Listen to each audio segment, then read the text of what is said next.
Well, we just had another Tuesday Wrestling for everyone, reviewing AEW Dark and Impact Wrestling. But however, there's something new that happened right after Impact Wrestling. We're going to talk about the favorite comedy show that was presented by Impact Wrestling's very own Good Brothers, Talkin' Shop, Full Keg.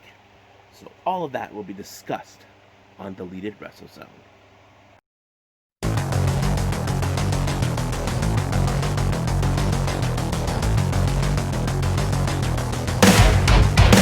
Are you ready? Get up, get up! Get up, get up! Get up, get up! Get up, get up! Get up, get up! Get up, get up!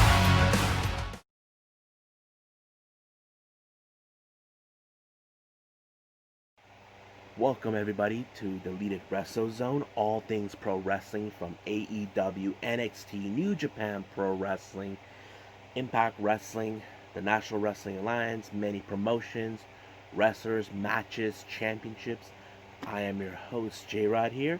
So I'm just gonna get right on it for everybody. So AEW Dark went with a full, almost over 2 hour an event. This one had a stack of matches.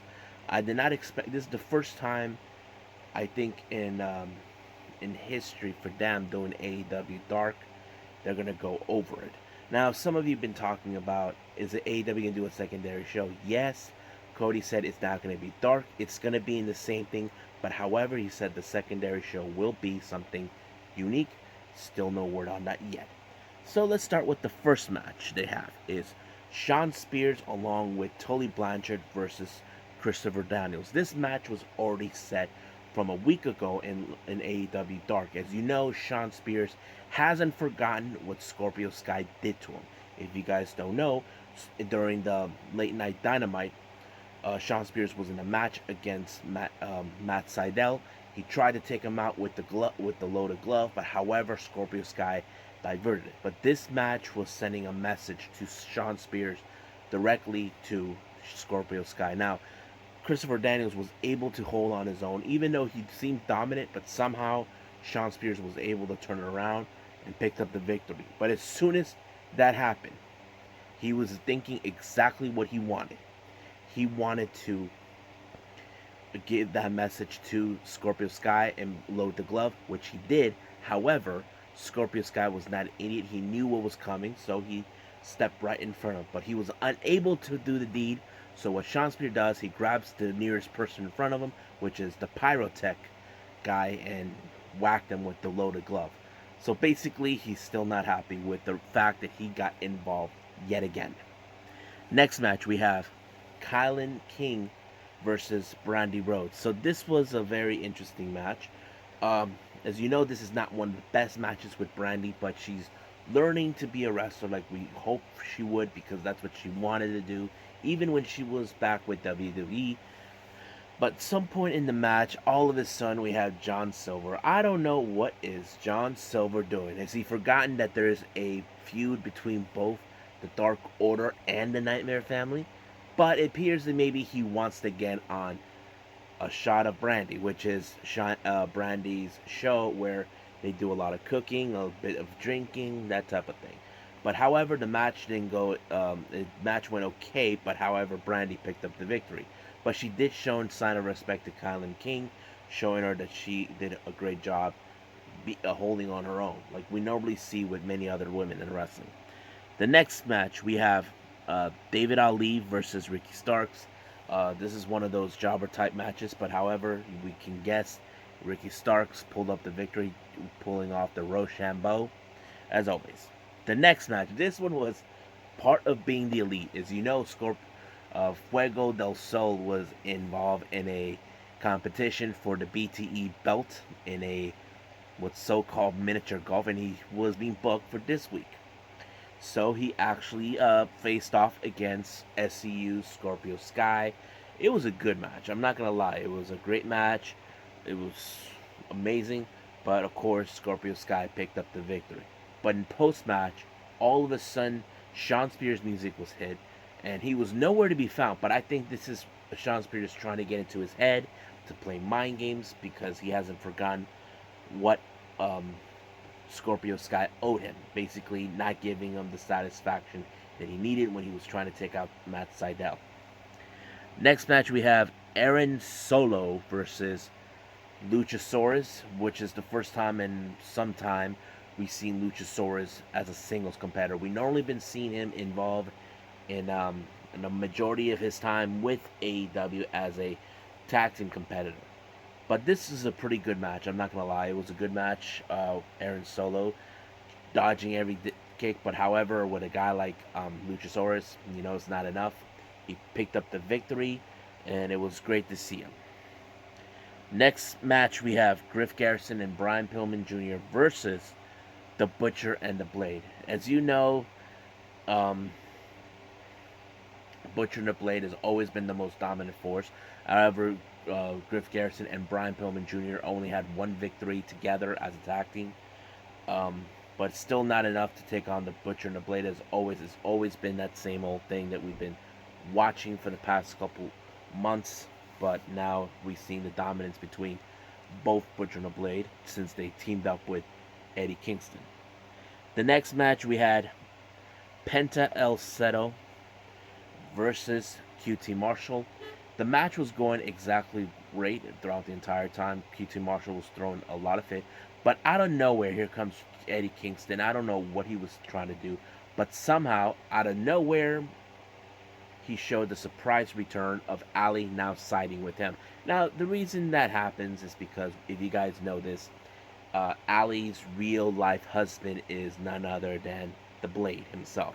Yes, those two are married, so that's the reason. I don't know what they were trying to do with Ali. I mean, I did like the idea of her team with the Butcher and the Blade. Angle from Destination Pro Wrestling called them BBB because there's the Butcher, the Blade, and the Bunny. The three Bs. But in the matter of fact, it was Penta who won the victory, and of course with the satisfaction by Eddie Kingston. So that led to the whole thing that happened. But what does this mean for Eddie Kingston and his so-called family? We don't know. So we don't know. We do know that the Nightmare family is in a feud with the Dark Order, but are the Nightmare family getting another feud with another family? Well, we don't know either. So we just gotta wait and see in the upcoming weeks, see what's gonna change on that. So next match, we have a preview of certain wrestlers who we do know is participating in that tournament that's gonna start tomorrow. On Wednesday for Dynamite. Jungle Boy versus QTB. This is the first time I heard of this guy, but it was a great match. A bit dominant for QTB, but however, as Jungle Boy being the hero in the story, he picked up the victory, throwing a double knee right in the chest from a turnbuckle, allowing himself to pick up the victory, which is great. So with these type of matches, we do get one of those previews that we see, even if it's a jobber. We normally see those type of things in the preview. Next match, we have women's tag team. We have Kenzie Page teaming with Skylar Moore versus Diamante and Ivelisse. I said it before, AEW needs to sign Diamante and Ivelisse. I feel like they're the perfect competitors they could use in their promotion to make the women's division what it is, and also maybe do a women's tag team championship thing. That's something that there've been stories somewhere down the line about it. I would love to see those two team up. But however, this match went exactly the way I picked up. Diamante and Ivelisse are still the dominant force since winning the women's tag team cup. So even though that's how I've been seen. As for Kenzie and Skylar Moore, well, they are good, but as I've been seeing them mostly being the jobbers and the whole thing, but it was pretty okay. I liked it, but it was alright. So victory goes to Ivelisse and Diamante. Then we have Bishop King versus Colt Cabana. As you know, there's still been a lot of friction between both Cabana, and of course other members of the Dark Order. Recently, the Dark Order and currently Disarray, since Brody Lee have lost the TNT Championship to Cody, there was still no sign. As you know, Evil Uno has been on Colt's side, been winning, but I don't know what is Silver and Reynolds um, gain in this, because apparently they haven't been, they have no, they don't like Colt, but somehow they're trying to motivate him as possible, trying to tell him to stop using these moves that he normally does. But it's Colt, he likes using them. And they almost nearly cost Colt Cabana's match against the Bishop King, but somehow they won the match in that way.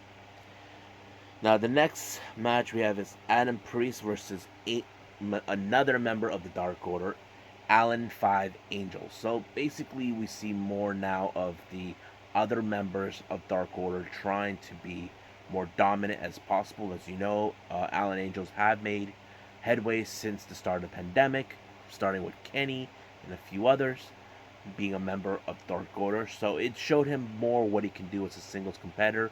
Uh, he really was impressive. So the match goes to Five, or should I say Alan Angels. I'm pretty stoked what's going to happen with the Dark Order. We don't know how long they'll be in disarray. Next match is Frankie Kazarian versus Jack Evans. He made a comment earlier about him that he was going to sucker punch him in the mouth, trying to shut him up, because Jack Evans, he talks too much.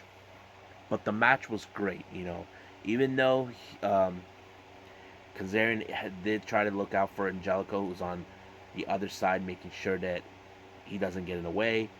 But of course, as always, Frankie picked up the victory. It's really amazing. But however, the match ended with both members of the Hybrid 2 attacking Kazarian, but out of nowhere, here comes Christopher Daniels, the backup Frankie. But however, the Hybrid 2 just took off like chickens.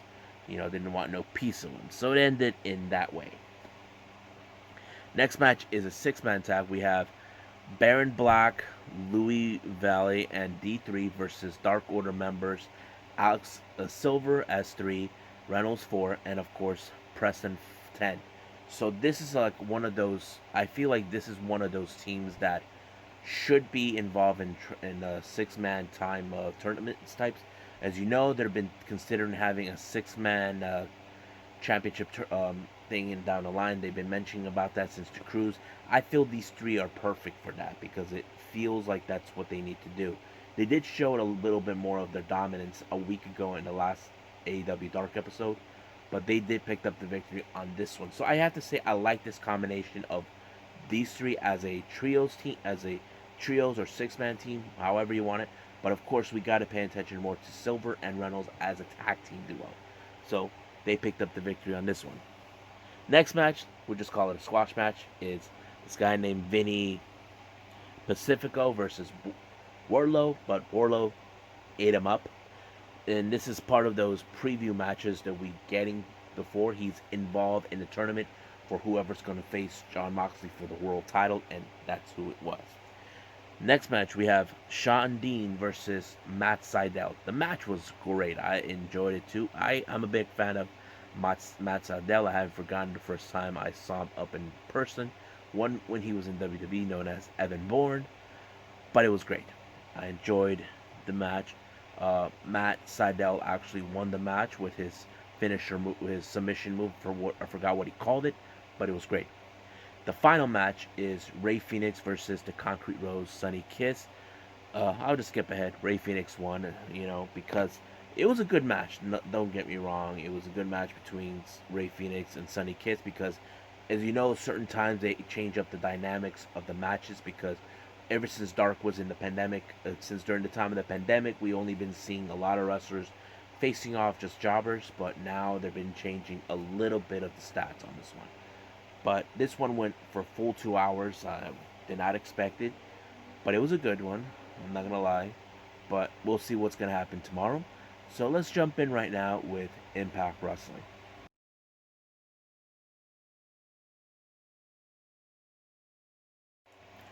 Okay, this Impact Wrestling is the go home event before going to this Saturday is Bound for Glory. As you know, we have amazing matches that are going to take place. We have the four-way tag team match for the Impact Wrestling World Tag Team titles. The Impact World title between Eric Young and Rich Swann. The Impact Knockouts Championship between Deonna Purrazzo and Kylie Rae. And of course, the six-way scramble match for the X Division Championship. And then there's the Call Your Shot Gauntlet match, which is taking place. So this is the last show before going to that. So let's go from start to finish to this one. First match is the winners from last week for the Call Your Shot. Now, this match in particular is whoever wins this match will receive the coveted spot of the gauntlet match number 20. It was Heath versus Cousin Jake versus Hernandez versus Alicia Edwards versus Rhino. Now, Alicia, I give her credit to try to be all tough and nails. You know, she is a strong woman. She gets that from her husband, the former champion, Eddie Edwards. Of course, but the one thing I was surprised what happened, she got gored. But it wasn't intentionally. Rhino was trying to gore Hernandez, and somehow he got away with it. And Rhino is in disbelief, so was Heath, so was Cousin Jake, that Rhino accidentally gored Alicia, leaving Hernandez winning the match, allowing him to be number 20 in the Call Your Shot Gauntlet match. So, yeah. Now, this rivalry between Moose and EC3 is gone out of the deep end. As you know, Moose has gone very, very crazy trying to find EC3. Basically, EC3 has been making comments about Moose having a false title that needs to be to destroy to set him free. But he was being interviewed by Jimmy Jacobs. He was trying to be happy for him that he got his title back, but Moose is not having it. He feels that it's still not enough, that he has to face against EC3, a man he believes that's jealous. But in reality, the TNT title doesn't mean anything because it's not an official title, but he acts like it is. It's like kind of like the same thing what we're seeing with the FTW Championship down with AEW with Brian Cage, that sort of thing. But as soon as Moose left, 3 men wearing EC3 gear showed up and kidnapped Jimmy Jacobs in the car. They continued on with that, on what's going on. So, then we jump into a little segment with Johnny E. Bravo, who is dealing with the load of stuff. Faha Bal didn't come through with the money. Johnny Swinger got the photographer. No, Cousin Drake got Caleb to do photographing. So basically, he's losing his mind. Even though Taya Valkyrie shows up, he sees his attitude, how he's handling it. I mean, we've seen Taya how she treats him, but she never seen him act this way with the Deaners, with Bravo, with Crazy Steve, you know, and Fireball. That kind of thing never happens. So Taya's kind of like doesn't know what to make of it. Then Deonna Purrazzo is making things clear on her video promo about how she's gonna still in Bound for Glory make a name for herself as retaining the Knockouts Championship away from Kylie Rae.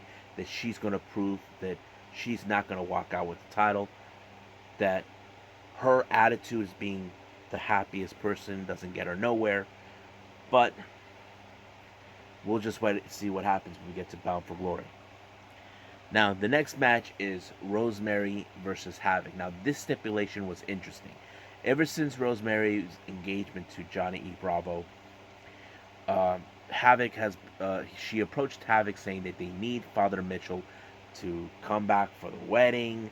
However, Havoc is not too thrilled, but however, she said that she'll give her an opportunity, saying that if she beats her in a match, she'll bring Father James Mitchell back into reality in order to officiate the wedding. So we'll see how that goes.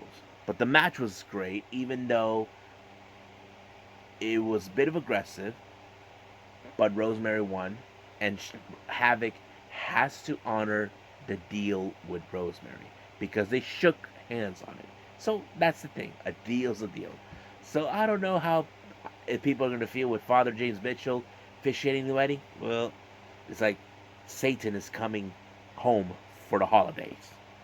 That's how it is. Now, as we all talked about the four-way tag team title championship matchup is coming. We all know who's in it. We have the Good Brothers. We have Ace Austin and Madman Fulton. The North, the longest reigning champions, versus the current champions, Motor City Machine Guns. We do know this is going to be one of the battle of who's the top dogs in the tag team division within Impact. We do know the North have stated a couple of times that they are the longest reigning. We do know Ace Austin and Matt are a new team, but however, how would they work with their team dynamic? And if you guys don't know this, outside of Impact, both Fulton and Ace Austin are the current AAW World Tag Team Champions. And then you got the Good Brothers, who we know by reputation, if you guys are not fans of the Bullet Club, and you guys know they have been one of the best tag teams for the IWGP Heavyweight Tag Team than WWE. So they feel like ever since making their way to Impact that this is going to be the promotion where they're going to leave their mark. And that's what they've been doing the entire time. And then we got the most heavily favorite tag team throughout Impact's history, the Motor City Machine Guns. So this is going to be great to see. Then they did a little sneak preview. As you know, both the Good Brothers, the Big G, the LG, Doc Gallows, and the Machine Gun, Carl Anderson, has this thing called the Talking Shop, which is a comedy wrestling show they've been throwing out. And they had a very successful pay-per-view they threw out not too long ago. So they gave us a little preak they called Talking Shop Full Keg, which I will talk about that as soon as this is over. So, and then we have Kylie Ray giving a message how she hasn't forgotten what Deonna Purrazzo. Doesn't deny how great she is, but however, the way she is treating her championship status is not exactly. She thinks she doesn't deserve. Deonna Purrazzo believes that Kylie doesn't deserve to be a champion, but that's how it's been. But we have been seeing recently with Kylie Ray losing her temper because of what Deonna Purrazzo did to her best friend Susie. But she does believe she will beat her and take that title. Will be like a sweet revenge on her for hurting Susie. So we just gotta wait and see what's gonna happen after that. Now, as we all know, we saw Jimmy Jacobs kidnapped by EC3's minions. So EC3 gave him a little one-on-one talk about how he feels about Moose being a false champion, a false idol. As you know, Moose doesn't believe that, but EC3 does. So basically, it's been saying that he's trying to make him abandon this false ideal that he's a champion, to bring on the Moose that was nearly beat him to death a week ago. Moose is not like that, but if EC3 is successful, then that's what's gonna happen. And that's gonna happen this Saturday at an undisclosed location for that. So if EC3 wins, he will destroy the TNA World Championship. And Moose, well, he has to control his own narrative, or EC3 will do it for him. The next match we have is Sami Callihan versus Eddie Edwards. As you know, Eddie Edwards is going to face Ken Shamrock at Bound for Glory. But this match was set in more like a preview or something. But as you know, Sami Callihan always has a trick up his sleeve with a touch of a button on his cell phone. Lights turn off, and there was Ken Shamrock, and Sami picked up the victory. But however, he ordered Shamrock to eliminate Sami Callihan, which was they're trying to make sure he doesn't make it to Bound for Glory or try to be injured enough so he won't survive it. So that's what really happened. Now we've been seeing the whole thing with the X Division going in a different direction ever since Rohit Raju won. Rohit Raju has been feeling that he has been the lowest man on the totem pole, which he has, but somehow he weaseled his way up. He's trying to cheat his way through to ensure he stays champion. So there's been now, so he's been giving opportunities, triple threats for his championship. We had that that three-way match with Bay, TJP, and Willie Mack and Trey. And apparently, Rohit Raju just puts the title on the line quickly, and then the same thing they did with Jordynne Grace. So basically, it's going all over the place. But however, Scott D'Amore actually, I don't know if he played him or tried to get to his head or whatever, so he put him in a scramble match between all 6 people. It's going to be Rohit Raju, Chris Bay, TJP, Willie Mack, Jordynne Grace, and Trey Miguel. So that's going to be a very, very interesting thing to watch. So, but first thing first, they were set up in a 6-man tag team match. We had Willie Mack teaming with Trey Miguel and TJP versus Rohit Raju, Chris Bay, and Jordynne Grace. But it appears that the team between Bay, Rohit Raju, and Jordynne Grace were going great. It seems things were starting great, but however, is Rohit Raju trying to take a lot of the credit, even though it wasn't his spot to get in, but he did. He forced himself in, pissed off Chris Bay on that. On the other hand, but tensions reeled in between and allowing Trey Miguel to pick up the victory against Rohit Raju. So what does this mean? Could we see a new X Division champion? Because we do know Trey Miguel and Jordynne Grace are the only 2 competitors that haven't held the X Division championship. So we just got to wait and see where they're going to go with it. Now, we have seen the rivalry between Eric Young and Rich Swann Gray. Eric Young believes that what he did back in Slammiversary, giving Rich Swann, was the right way to go because he's trying to get rid of everybody that gets in his way.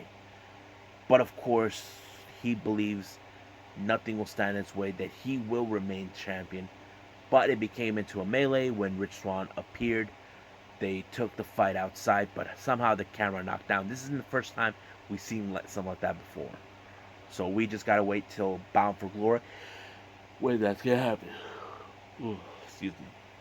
Now we go to the main event. We have the North versus the Good Brothers. Now we have seen the North has been dominant many times over, but however, the Good Brothers are now making a name for themselves. The match was pretty good from what I saw, but however, it ended with a no contest because the ref completely lost control of the match, because you know how both partners from one team has to leave the ring out of the 10-second rule. Well, it went that way, and then all of a sudden we get Ace Austin and Madman Fulton to take on the Good Brothers, and then of course we got Motor City Machine Guns. They extended their hand, and then the Good Brothers extended their hands to the Motor City Machine Guns until they took them out. So it ended in that way. So what does this mean? You see, I would love to see the Good Brothers win the Impact World Tag Team titles, because I've been a big fan of those guys when I first heard about them with these guys. So I think that's it for Impact. So let's talk about Talking Shop Full Keg.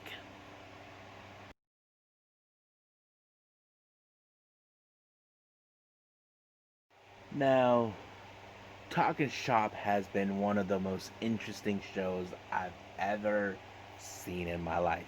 Finding out that the Good Brothers do this really interesting wrestling comedy show has always been very interesting to watch. I mean, I love comedy. I'm not a stand-up guy. But however, I'm going to tell you guys this. You guys don't know this. I already mentioned this. I don't watch Raw or SmackDown, but however, I did caught something that I thought was so funny. I thought it was a great comedy show. Is when Otis dressed up as a luchador, called himself El Gran Gordo, and I just told this to my best friend. last night, telling him that if I had my own comedy wrestling promotion, I would have El Gran Gordo in my roster. And he just laughed. He thought it was funny, which is true. I mean, I would love to have a guy like that if it was me. But however, Talking Shop was great with Full Keg. They even got Rocky Romero there, even though he's with New Japan. But there were talk that Impact Wrestling wanted to make a partnership with them, but New Japan don't trust them because of the recent way they've been treating their wrestlers, especially when it came with Kaguchika Okada. I forgot what they called him back then. Then you had this interesting thing with Chad Too Bad Dojo, which is so funny. Having his own dojo because that Carl Anderson does this yeah with the kick. So that I thought it was funny. And then Scott D'Amore shows up, not happy with how things were going, but they did state it. They're gonna have an anime show called Real Gimmicks. Basically, you have Rocky Romero as Chico El Luchador. We've been seeing. We have Luke Gallows as Sex Ferguson, and then of course D'Amore.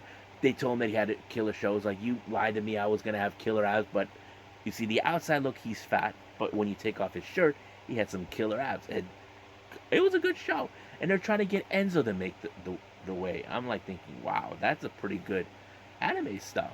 And I have to say, the Good Brothers are geniuses. I'm not gonna lie about it.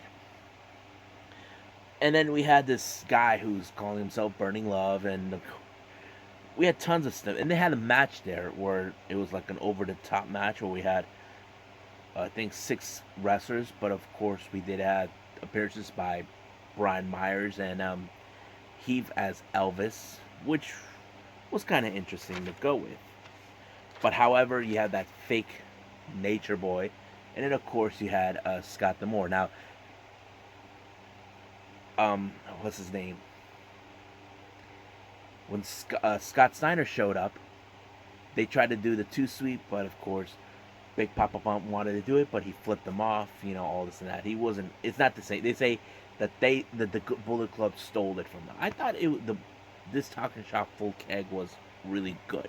Now, don't forget, if you guys are not fans of this, they are going to do another Talking Shop Mania 2 in November 13th. You can see that on Fight TV or wherever they announce it at. So, I think that's it for now for me. Hope you guys enjoy watching this episode. Don't forget, this Saturday is Bound for Glory. I'm excited for it. I hope you guys are excited for it. I can't wait to watch it. But for now, I must bid all of you adieu. So, goodbye. Mwah. And have a nice day. Bang.